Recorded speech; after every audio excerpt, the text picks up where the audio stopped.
కుంభరాశి ప్రేక్షకులకు స్వాగతం. 2026 జనవరి మాసంలో కుంభరాశి వాళ్ళ ఫలితాలు, ముఖ్యంగా ఈ ఒక మాసంలో గ్రహ సంచారం. శని మీన రాశిలో సంచారం, గురువు గారు వక్రించి మిథున రాశిలో సంచారం చేస్తున్నారు. రాహు కుంభంలో సంచారం, కేతు సింహంలో సంచారం. ఇక సూర్యుడు జనవరి 14వ తేదీ ధనుసు రాశి నుంచి మకరంలోకి ప్రవేశిస్తారు. శుక్రుడు జనవరి 13వ తేదీ ధనుసు రాశి నుంచి మకరంలోకి ప్రవేశిస్తారు. బుధుడు కూడా జనవరి 17వ తేదీ ధనుసు రాశి నుంచి మకరంలోకి ప్రవేశిస్తారు. ఇక కుజుడు కూడా జనవరి 16వ తేదీ ధనుసు రాశి నుంచి మకరంలోకి ప్రవేశిస్తారు. ఈ గ్రహ సంచారం వలన కుంభరాశి వాళ్ళకి ముఖ్యంగా మొదటి 2 వారాలు కొంచెం సానుకూల ఫలితాలు ఏర్పడబోతున్నాయి. ముఖ్యంగా దూర ప్రాంతాల వ్యక్తులు ఏదైతే ఉన్నారో, ఇండియాకి రావాలనుకున్న వాళ్ళు, లేదా ఇండియా నుంచి ఫారిన్కి వెళ్ళాలి అనుకున్న వాళ్ళకి ఇది సరైన సమయం అనేది చెప్పుకోవచ్చు.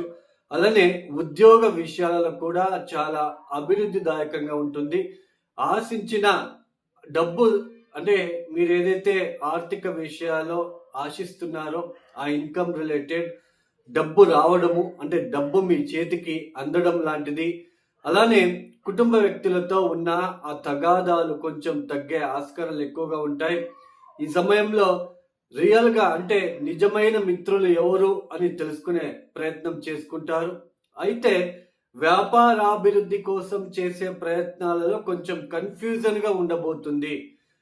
అక్కడ ఎక్కువ పెట్టుబడి పెట్టాలి, దాంట్లో మళ్ళీ మీరు ఇన్వెస్ట్మెంట్ చేయాలకి డబ్బు సరిపోవట్లేదు. ఆ విషయంలోనే ఒక కన్ఫ్యూజన్ అనేది మీకు ఏర్పడే సూచనలు ఎక్కువగా ఉంటాయి. బికాజ్ ఆఫ్ పంచమ స్థానంలో గురువు వక్రించడము, అలానే పంచమాధిపతి లాభస్థానంలో, అంటే లాభాధిపతి పంచమ స్థానంలో, పంచమాధిపతి లాభస్థానంలో ఉన్నప్పటికీ గురువు గారు వక్రించడము, అలానే ఈ కుజుడు శుక్రుడు కూడా అస్తంగతం, కంబషన్ అవ్వడం లాంటిది మనకి జరుగుతుంది. కాబట్టి ఈ వ్యాపార అభివృద్ధి కోసం చేసే ప్రయత్నాలు, అంటే ఆ బిజినెస్ ఎక్స్పాన్షన్ విషయంలోనే కొంచెం కన్ఫ్యూజన్ ఏర్పడే సూచనలు ఎక్కువగా కుంభరాశి వాళ్ళకి కనిపించబోతుంది. అలానే మొదటి 2 వారాలు కొంచెం సానుకూల ఫలితాలు ఏర్పడినప్పటికీ ఈ 3వ వారము 4వ వారము ఆరోగ్యరీత్యా సమస్యలు ఏర్పడే సూచనలు ఎక్కువగా ఉంటాయి. 12వ స్థానంలోకి గ్రహాల ఒక మార్పు ఏదైతే జరుగుతా ఉందో, ఇక్కడ మీకు కొంచెం ఆరోగ్యరీత్యా ఇబ్బందులు తలెత్తే సూచనలు. భార్య భర్త, లేదా మీకు భార్య కావచ్చు, కుంభరాశిలో పుట్టిన వాళ్ళు ఎవరైనా పురుషులు కనుక అయితే మీ భార్యకు, కుంభరాశిలో పుట్టిన స్త్రీలకు అయితే మీ భర్తకు ఆరోగ్య విషయాల్లో కొంచెం డిస్టర్బెన్సెస్ లాంటిది. అలానే ముఖ్యంగా ఈ పార్ట్నర్షిప్ బిజినెస్ ఎవరైనా చేస్తున్నట్లయితే వాళ్ళకి కొంచెం డిస్టర్బెన్సెస్ లాగా అనిపించడం లాంటిది కొంచెం కనిపించడానికి ఆస్కారాలు ఉంటాయి. అలానే ఖర్చులు పెరిగిపోతాయి. 3వ వారం 4వ వారము కొంచెం ఖర్చులు పెరగడము, ఎందుకంటే శుక్రుడు కూడా 12వ స్థానంలో, బుధుడు కూడా 12వ స్థానంలో ఉన్నప్పటికీ అక్కడ కుజుడితో కలిశారు. కొంచెం నెగిటివ్ ఆలోచనలు కూడా ఉంటాయి. చెడు వ్యసనాలకు ఖర్చులు పెరిగే సూచనలు, చెడు ఆలోచనల ద్వారా ఖర్చులో నష్టం, అంటే డబ్బు నష్టం అయ్యే సూచనలు కూడా కనిపించబోతుంది. కాబట్టి కొంచెం జాగ్రత్తలు తీసుకోండి. ఫారిన్ నుంచి ఇండియాకి రావాలన్నా, ఇండియా నుంచి ఫారిన్కి వెళ్ళాలన్నా కొంచెం అవకాశం కలిసి వస్తుంది, మీకు అవకాశం వస్తుంది. బట్ ఇక్కడ కుజుడితో బుధుడు కూడా డీప్ కంజక్షన్ అవడం, కంజక్షన్ విత్ కంబషన్, అలానే శుక్రుడు కూడా కంజక్షన్ విత్ కంబషన్ అవడం అనేది ఇది అంత మంచిది కాదు. ఇది కొంచెం ఈ భార్య భర్తల మధ్య 3వ వ్యక్తి ప్రవేశం కావచ్చు, లేదా భార్య లేదా భర్తకు ఆరోగ్యం విషయాల్లో డిస్టర్బెన్సెస్ లాంటిది మీరు చూసే ఆస్కారాలు ఉంటాయి. ఖర్చులు పెరగడానికి కూడా ఆస్కారాలు ఉంటాయి. కాబట్టి కొంచెం జాగ్రత్తలు తీసుకుంటే మంచిది. ఇతరుల ద్వారా నష్టపోయే సూచనలు కూడా ఉండబోతుంది, కొంచెం జాగ్రత్తలు తీసుకోండి. ఈ కుంభరాశి వాళ్ళకి సప్తమ స్థానంలో కేతు గ్రహం సంచారం జరుగుతుంది. సప్తమాధిపతి 3వ వారం నుంచి సూర్యుడు 12వ స్థానంలోకి సంచారం స్టార్ట్ అవుతుంది. సో ఇక్కడ డిస్టర్బెన్సెస్ అయ్యే సూచనలు ఉంటాయి. కాబట్టి ఏ విషయంలో డిస్టర్బెన్సెస్, పార్ట్నర్షిప్ బిజినెస్, అలానే ఈ క్లోజ్ రిలేషన్స్తో మీ భార్య లేదా మీ భర్త వాళ్ళ క్లోజ్ రిలేషన్స్తో మాట పట్టింపులు లేదా డిస్టర్బెన్సెస్ జరిగే సూచనలు కూడా ఉంటాయి. కాబట్టి కొంచెం జాగ్రత్తలు తీసుకోండి. మాట్లాడేటప్పుడు కూడా జాగ్రత్తలు తీసుకుంటే మంచిది. ఈ కుంభరాశి వాళ్ళు తప్పనిసరిగా విష్ణు ఆరాధన చేయండి. మీరు ఎంత విష్ణు ఆరాధన చేస్తారో, విష్ణు సహస్రనామం వినడము, పొద్దున్న లేవగానే విష్ణు సహస్రనామం మొత్తం మీరు వినడానికి ప్రయత్నం చేయండి. అలానే పెసలతో చేసిన ఏదైనా సరే నైవేద్యం రూపంలో ఈ విష్ణువుకి, విఘ్నేశ్వరుడికి పెట్టడానికి ప్రయత్నాలు చేసుకోండి. ఇవి గోచార ఫలితాలు మాత్రమే. ఇంతసేపు మనం ఏమి చెప్పుకొచ్చామో ఇవి గోచార ఫలితాలు మాత్రమే. జాతకం చాలా ఇంపార్టెంట్. జాతకంలో మనం పుట్టినప్పుడు జాతకంలో గ్రహస్థానాలు గనక బాలేకపోతే, అక్కడ గ్రహగతులు చాలా ఇబ్బందిగా ఉంటే, పంచమాధిపతి, నవమాధిపతి, లగ్నాధిపతి, సప్తమాధిపతి, దశమాధిపతి వీళ్ళు చాలా ప్రముఖమైన పాత్ర అనేది వహిస్తారు.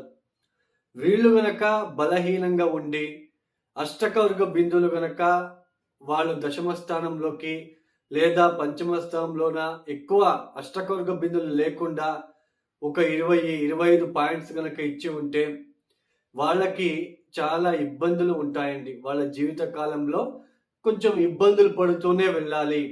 మెయిన్ దశమ స్థానం, ఉద్యోగ విషయాల్లో ఇబ్బందులు పడుతున్నారు ఒక వ్యక్తి అంటే దశమ స్థానం బలహీనంగా ఉంటుంది అని అర్థం.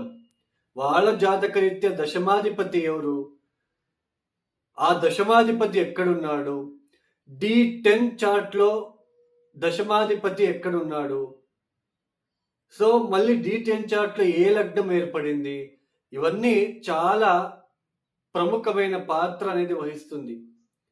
అలానే మనం పెళ్ళిళ్ళు చేసుకుంటున్నాం, అసలు జాతకాలు మ్యాచ్ చేసుకోకుండా చేసుకుంటున్నాం. చాలా మంది ఏమైపోయింది అంటే పేరు బలాలు మాత్రమే చేస్తున్నారు. అందులోన పేరు చేంజ్ చేయడం అనేది కూడా చేస్తున్నారు. ఇవన్నీ చేస్తే పేరు చేంజ్ చేయగానే అవి సరిపోతుందా? మీరే తలరాతని మార్చగలమా? మీరే ఆలోచించండి. సో జాతకరీత్యా ఉన్న ఇద్దరికి ఉన్న అక్కడ దోషాలు ఏమున్నాయి, సప్తమాధిపతి ఎలా ఉన్నాడు, బిఫోర్ మ్యారేజ్ ఏ పరిహారం చేసుకుంటే కొంచెం రిలీఫ్గా ఉంటుంది, అది ఆలోచించాలి. పేరు బలాలు మాత్రమే చూస్తున్నారు. జాతకాలు ఎవరు సరిగ్గా చూడట్లేదు, జాతకాల గురించి పట్టించుకోవట్లేదు. అలానే పేరు చేంజ్ చేయగానే మనకంతా ఓకే అయిపోతుంది. పేరు చేంజ్ చేయగానే దాన్ని కూడా పద్ధతిగా చేయాలి, పేరు చేంజ్ అనేది కూడా. సో దీన్ని గుర్తించుకోండి. సో జాతకం చాలా ఇంపార్టెంట్. సప్తమాధిపతి, మనము వివాహం కళత్రకారకుడు ఎవరు, ధారాకారకుడు ఎవరయ్యారు, లగ్నాధిపతి ఎలా ఉన్నారు, ఇవన్నీ చూసుకొని మనము ముందడుగు వేస్తే చాలా మంచిది. అలానే ఈ 2026వ సంవత్సరంలో జనవరి, ఫిబ్రవరి, మార్చ్ ఈ 3-4 మాసాలు, ఏప్రిల్ వరకు కూడా ఎక్కువ వాహన అపఘాతాలు అయ్యే సూచనలు, కెమికల్కి సంబంధించిన కెమికల్ ఫ్యాక్టరీలలో ఏదైనా ఎక్స్ప్లోజన్ జరిగే సూచనలు కూడా ఉండబోతుంది. అగ్ని దురంతాలు ఎక్కువ అవుతాయి. ఎందుకంటే కుజ బుధులు ఇద్దరు కూడా నియరెస్ట్గా సంచారం చేస్తూ ఉన్నారు, క్లోజ్ డిగ్రీలో సంచారం చేస్తున్నారు. కాబట్టి కొంచెం అగ్ని ప్రమాదాలు, కరెంటుకి సంబంధించిన, పవర్కి సంబంధించిన విషయాలు, ఎలక్ట్రిక్ పవర్కి సంబంధించిన విషయాల్లో పనిచేసే వాళ్ళు, డ్రైవర్ వృత్తిలో ఉన్నవాళ్ళు చాలా జాగ్రత్తగా మీరు ఉండడానికి ప్రయత్నాలు చేసుకోండి. లేదంటే వాహన ప్రమాదాలు ఇలాగే ఎక్కువ అయ్యే సూచనలు, అగ్ని ప్రమాదాలు ఎక్కువగా ఉంటాయి 2026 ఏప్రిల్ వరకు కూడా. కొంచెం జాగ్రత్తలు తీసుకుంటే మంచిది. వాళ్ళ జాతకరీత్యా చూసుకొని ప్రతిరోజు మృత్యుంజయ మంత్రాలని పఠించుకుంటూ, ప్రతిరోజు కూడా నిత్యం కూడా దేవతా ఆరాధన చేస్తూ కొంచెం భయంతో రోడ్డు పైన ఎక్కడానికి ప్రయత్నం చేయండి. అలానే రాత్రిపూట ప్రయాణాన్ని తప్పించండి. ఎవరైతే ఈ వీడియోని చూస్తున్నారో లైక్ చేయండి, షేర్ చేయండి, సబ్స్క్రైబ్ చేసుకోండి. అలానే ఎవరికైనా ఆస్ట్రాలజీ కన్సల్టేషన్ కావాలనుకుంటే డిస్ప్లే అవుతున్న నంబర్కి నేరుగా కాల్ చేయండి. సర్వే జనం సుఖినో భవంతు. ధన్యవాదములు. జై శ్రీరామ్.